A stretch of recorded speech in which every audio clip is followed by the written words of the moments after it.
Olá! Nesse vídeo trabalharemos um exemplo de mapeamento objeto relacional e fecharemos aí a aula de projeto de persistência de dados, né? Então, para fazer um mapeamento objeto relacional e aplicar num banco, precisaríamos de um SGBD, Sistema de Gerenciamento de Banco de Dados, configurado e uma ferramenta visual para comunicar com ele, né?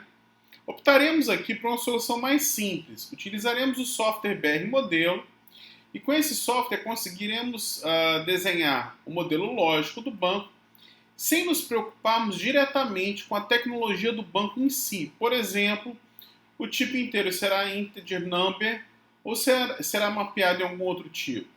No BR Modelo podemos convencionar o que quisermos. Então, ao usar o BR Modelo, eu escapo de ter que me preocupar com detalhes muito específicos do banco a ser utilizado. É importante notar que o projeto gerado no BR Modelo não é executado diretamente no SGBD qualquer. Ele é apenas um modelo, mas a partir dele é muito simples gerarmos as rotinas de criação de um banco de dados. Bem, nós vamos trabalhar esse exemplo aqui, ó, onde eu tenho pessoas jurídicas, que são pessoas, ou seja, eu tenho uma relação de herança. Eu tenho pessoa física, que também é uma pessoa, então está aí nossa relação de herança. E tem uma relação ali, N para N, entre conta e pessoa. Na realidade, aqui, quando a gente fala de orientação a objetos, a gente pode ter relações, por exemplo, ali 1 para 3. Né? Então, uma conta pode ser de 1 até 3 pessoas, e uma pessoa pode ter de 0 a N contas. Quando a gente fala de banco de dados, mapeamentos 1 para 3 dessa forma, enfim, que não sejam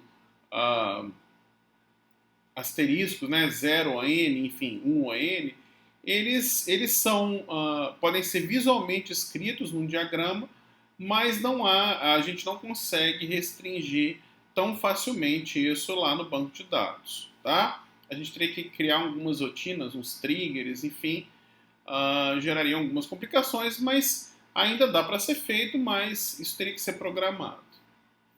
Bem, mapeando a classe conta. A classe conta não herda de ninguém. Nesse caso, uma tabela é o suficiente. Então é bem simples aqui, ó. A classe conta tem número e saldo. O que eu vou fazer? Eu vou definir lá número e saldo na tabela. Aqui eu fiz uma referência a tipos direta, né? Int para integer, float para float. E aí eu optei pela criação de uma chave artificial, ID, tá? É uma estratégia que eu gosto de trabalhar assim, para fazer essa transposição, tá? Bem, eu poderia fazer um mapeamento da classe pessoa, né, daquela hierarquia, de 3 formas. Colocando uma tabela para toda hierarquia. Note que quando eu faço isso, a tabela de pessoa passa a ter informações de pessoa física e pessoa jurídica. Ó. Então, quando for uma pessoa jurídica, o CPF vai estar vazio. Quando for uma pessoa física, o CNPJ vai estar vazio. Né?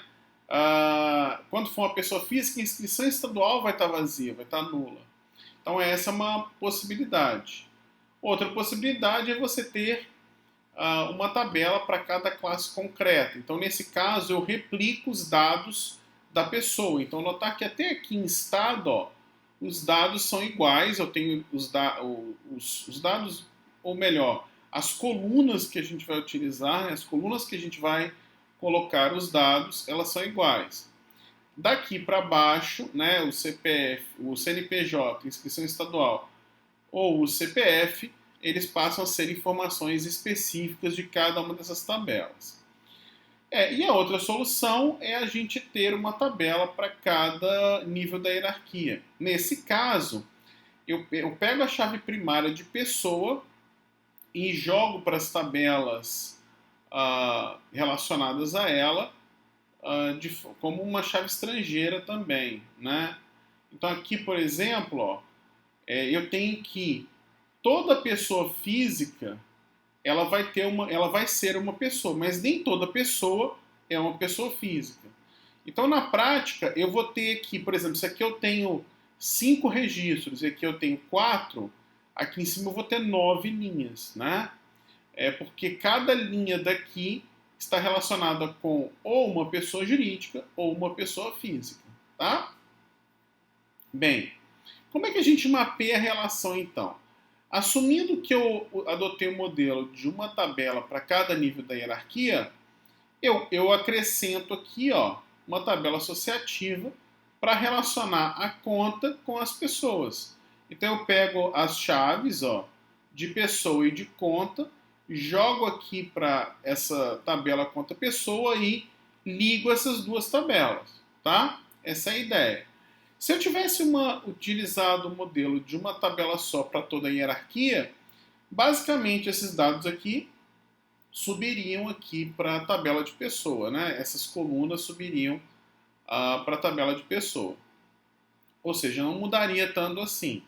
Entretanto, se eu utilizasse uma tabela para cada classe concreta da hierarquia, eu teria que fazer uma relação, uma tabela associativa com pessoa física e outra tabela associativa com pessoa jurídica. Isso acaba gerando uma certa complexidade no nosso modelo, né, que é inerente a essa abordagem de utilizar o mapeamento, né, de uma tabela para um mapeamento, né, de uma tabela por classe concreta da hierarquia. Tá certo? Então, são possibilidades. Para esse exemplo, essa abordagem aqui me parece mais interessante.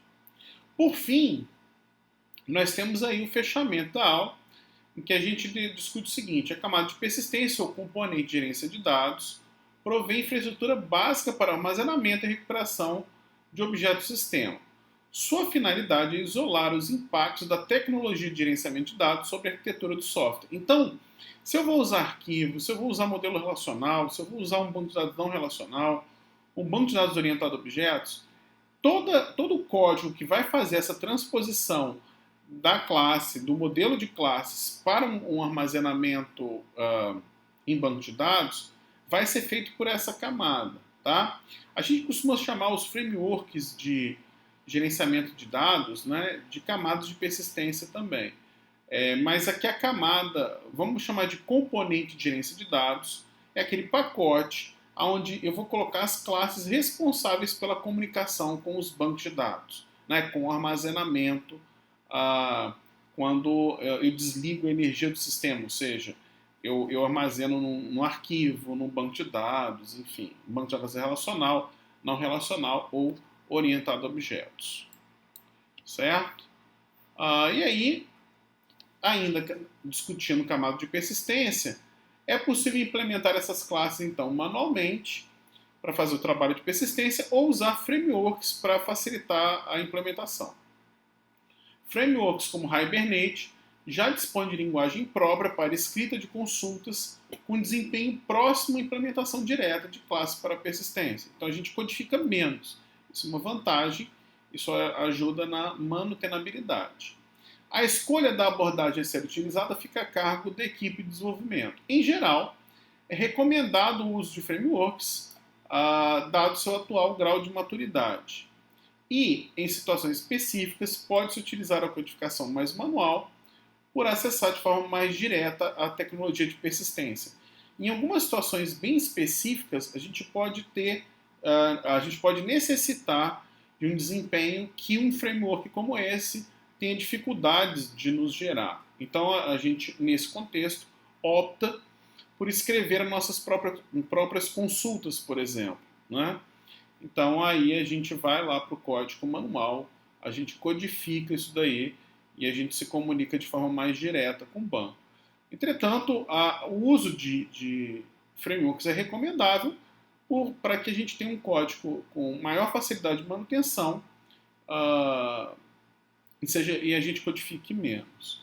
Bem, acerca então do exemplo e finalizando a aula de projeto da persistência de dados, era isso daí.